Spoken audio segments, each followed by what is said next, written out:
হরে কৃষ্ণ। আজ 7ই শ্রাবণ 1431 ও 23শে জুলাই 2024।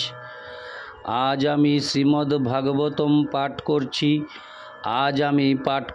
শ্রীমদ্ ভাগবতমের 4th অধ্যায় 3য় স্কন্দের মৈত্রেয় সমীপে বিদুরের গমন। এই মৈত্রেয় সমীপে বিদুরের গমনের শ্লোক 1 থেকে 4 পাঠ করব। নারায়ণ হে নারায়ণ ভবভয়হরণম নারায়ণ।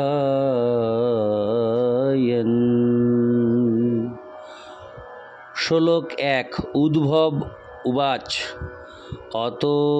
অথ তে তদনুজ্ঞাতা ভুক্তা পিত্তা চ বারুণীম তয়া বিভ্রংসিত জ্ঞানা দুরুক্তৈর্মর্ম পস্পৃশু। অনুবাদ। উদ্ভব বললেন, তারপর তারা সকলে বৃষ্ণি এবং ভোজবংশীয়গণ সেই ব্রাহ্মণদের অনুমতিক্রমে ভোজন সমাপন করে মদিরা পান করেছিলেন। তার ফলে তারা সকলে হতজ্ঞান হয়ে উন্মত্তের মতো পরস্পরের প্রতি কটূক্তি প্রয়োগ করে পরস্পরের মর্ম স্পর্শ করেছিলেন। তাৎপর্য: কোনো উৎসবে ব্রাহ্মণ এবং বৈষ্ণবদের প্রচুর পরিমাণে ভোজন করানোর পর অতিথিদের অনুমতি গ্রহণ করে আয়োজনকারীরা তাদের উচ্ছিষ্ট আহার করেন। তাই বৃষ্ণি এবং ভোজবংশীয়গণ ব্রাহ্মণদের অনুমতি নিয়ে আহার করেছিলেন। কোনো অনুষ্ঠানে ক্ষত্রিয়দের সুরাপান করার অনুমতি দেওয়া হয়েছে, তাই তারা অন্ন থেকে উৎপন্ন এক প্রকার হালকা মদিরা পান করেছিলেন। তা পান করার ফলে তারা এতই উন্মত্ত এবং বিবেকহীন হয়ে পড়েছিলেন যে তারা তাদের পরস্পরের সম্পর্কে বিস্মৃত হয়ে এমন কটূক্তি করেছিলেন, যার ফলে তাদের হৃদয় স্পর্শ করেছিল। নেশা করা এতই ক্ষতিকর যে নেশাগ্রস্ত অবস্থায়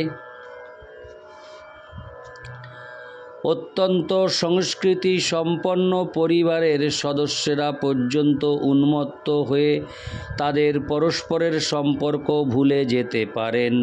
বৃষ্ণি এবং ভোজবংশীয়দের কাছ থেকে আশা করা যায় না যে তারা এইভাবে আত্মবিস্মৃত হবেন, কিন্তু ভগবান শ্রীকৃষ্ণের ইচ্ছায় তা ঘটেছিল এবং তারা পরস্পরের প্রতি কঠোর হয়েছিলেন।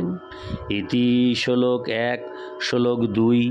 তেষাং ময়িরেয় দোষেন বিষমীকৃত চেতসাম নিম্লোচতিরবাবাসীদেনুনামিব মর্দনম। অনুবাদ। বাঁশের ঘর্ষণের ফলে যেমন বিনাশ সংঘটিত হয়, তেমনি সূর্য অস্তগত হলে সুরাপানে তাদের সকলের চিত্ত বিকৃত হয়েছিল এবং তাদের বিনাশ সাধন হয়েছিল। তাৎপর্য: বনে যখন অগ্নির আবশ্যকতা হয়, তখন ভগবানের ইচ্ছার প্রভাবে বাঁশের পরস্পরের সংঘর্ষে সেই আগুন উৎপন্ন হয়। তেমনি ভগবান শ্রীকৃষ্ণের ইচ্ছায় সমস্ত যদুবংশীয়েরা আত্মবিনাশের প্রক্রিয়া দ্বারা বিনষ্ট হয়েছিলেন। মানুষের প্রচেষ্টায় যেমন গভীর বনে আগুন জ্বলে ওঠার সম্ভাবনা থাকে না, তেমনি সংসারে এমন কোনো শক্তি নেই যা ভগবান কর্তৃক সংরক্ষিত যদু বংশীয়দের ধ্বংস সাধন করতে পারত। ভগবান চেয়েছিলেন যে এইভাবে তাদের ধ্বংস হোক, তাই তারা ভগবানের আজ্ঞা পালন করেছিলেন, যা তদনুজ্ঞাত শব্দে সূচিত হয়েছে। ইতি শ্লোক 2, শ্লোক 3। ভগবানো সত্যমায়া গতিং তামবলোক্য সরস্বতীমুপস্পৃশ্য বৃক্ষমূলমুপাবিশৎ। অনুবাদ: পরমেশ্বর ভগবান শ্রীকৃষ্ণ তার অন্তরঙ্গা শক্তির প্রভাবে তার বংশের গতি দর্শন করে সরস্বতী নদীর তীরে গিয়েছিলেন এবং আচমন করে একটি বৃক্ষের মূলে উপবেশন করেছিলেন। তাৎপর্য: যদু এবং ভোজ বংশীয়দের উপরোক্ত সমস্ত কার্যকলাপ ভগবান শ্রীকৃষ্ণের অন্তরঙ্গা শক্তির দ্বারা সম্পন্ন হয়েছিল, কেননা তার অবতরণের উদ্দেশ্য সম্পন্ন হওয়ার পর তিনি তাদের স্বস্থানে প্রেরণ করতে মনস্থ করেছিলেন। তারা সকলেই ছিলেন তার পুত্র ও পৌত্র এবং তিনি বাৎসল্য স্নেহে তাদের পূর্ণরূপে সংরক্ষণ করেছিলেন। ভগবানের উপস্থিতিতে তাদের কিভাবে বিনাশ সম্ভব তা এই শ্লোকে বিশ্লেষণ করা হয়েছে। সব কিছুই সম্পাদিত হয়েছিল স্বয়ং ভগবানের দ্বারা। সত্যমায়া ভগবানের পরিবারের সদস্যেরা হয় তার অংশাবতার বা স্বর্গের দেবতা ছিলেন এবং তাই তার অন্তর্ধানের পূর্বে তিনি তার অন্তরঙ্গা শক্তির দ্বারা তাদের বিযুক্ত করেছিলেন। তাদের স্বস্থানে প্রেরণ করার পূর্বে তাদের প্রভাস তীর্থে প্রেরণ করা হয়েছিল, যেখানে তারা পুণ্যকর্ম সম্পাদন করে তাদের হৃদয়ের পূর্ণ তৃপ্তি সহকারে আহার এবং পান করেছিলেন। তারপর তাদের স্বীয় ধামে প্রেরণ করার আয়োজন করা হয়েছিল, যাতে সকলে দেখতে পায় যে এত শক্তিশালী যদুবংশ আর এই পৃথিবীতে বর্তমান নেই। পূর্ববর্তী শ্লোকে অনুজ্ঞাত শব্দটি তাৎপর্যপূর্ণ।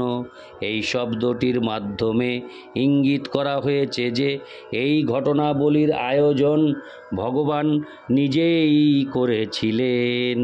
ভগবানের এই লীলাসমূহ তার বহিরঙ্গা শক্তি বা জড়া প্রকৃতির প্রকাশ নয়, তার অন্তরঙ্গা শক্তির এই প্রদর্শন নিত্য, এবং তাই কখনো মনে করা উচিত নয় যে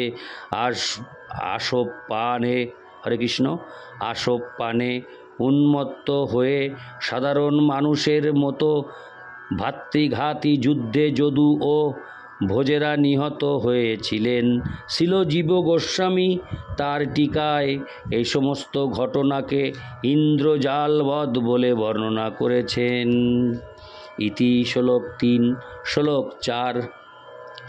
অহং চোক্ত ভগবতা প্রপন্নার্তি হরে নহ বদরিং তং প্রয়াহিতি সকুলং সংজিহীর্ষুনা।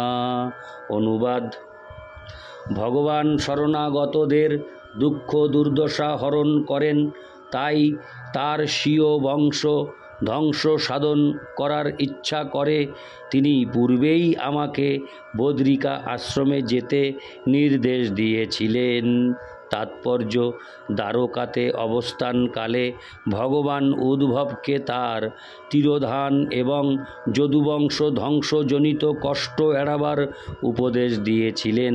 তিনি তাকে বদ্রিকা আশ্রমে যাওয়ার পরামর্শ দিয়েছিলেন, কেননা সেখানে তিনি নরনারায়ণের ভক্তদের সঙ্গ লাভ করতে পারবেন এবং তাদের সঙ্গে ভক্তিমূলক সেবার মাধ্যমে শ্রবণ কীর্তন জ্ঞান ও বৈরাগ্যের প্রতি তার আসক্তি বৃদ্ধি করতে পারবেন। ইতি শ্লোক 4।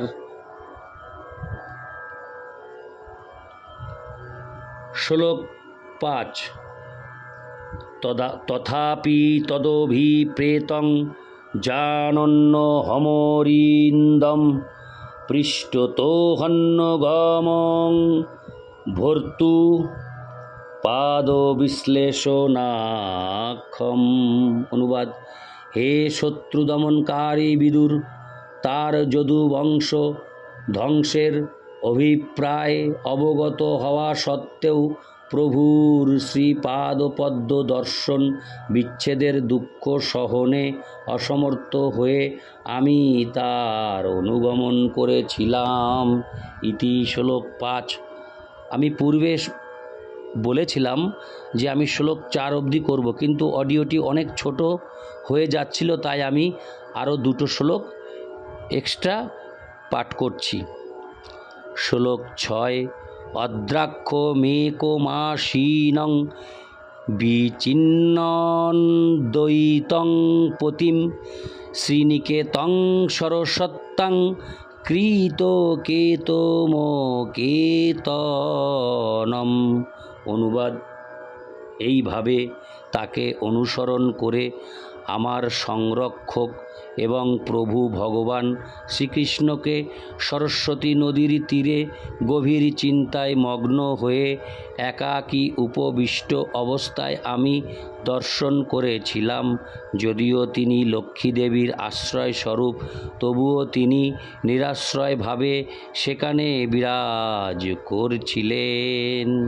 তাৎপর্য: সন্ন্যাস আশ্রম অবলম্বীরা প্রায় বৃক্ষের নিচে আশ্রয় গ্রহণ করেন। উদ্ভব ভগবানকে একজন আশ্রয়হীন ব্যক্তির মতো বিরাজ করতে দর্শন করেছিলেন। যেহেতু তিনি সব কিছুরই অধীশ্বর, তাই তার আশ্রয় সর্বত্রই রয়েছে এবং সমস্ত স্থানই তার আশ্রয়াধীন। তিনি সমস্ত জড়জগৎ এবং চিৎজগতের ভরণ পোষণ করেন, তাই তিনি সব কিছুর আশ্রয়। অতএব তিনি যখন অনিকেতন সন্ন্যাসীদের মতো সরস্বতী নদীর তীরে বৃক্ষমূলে আশ্রয় গ্রহণ করেছিলেন, তাতে আশ্চর্য হওয়ার কিছু নেই। ইতি শ্লোক 6। এই অডিওতে আমি শ্লোক 1 থেকে শ্লোক 6 পাঠ করলাম। নারায়ণ হে নারায়ণ ভবভয়হরিণম নারায়ণ লক্ষ্মীকান্तं কমলনয়নম মঙ্গলচরণম নারায়ণ। হরে কৃষ্ণ। জয় রাধে। রাধে গোবিন্দ। হরি বল।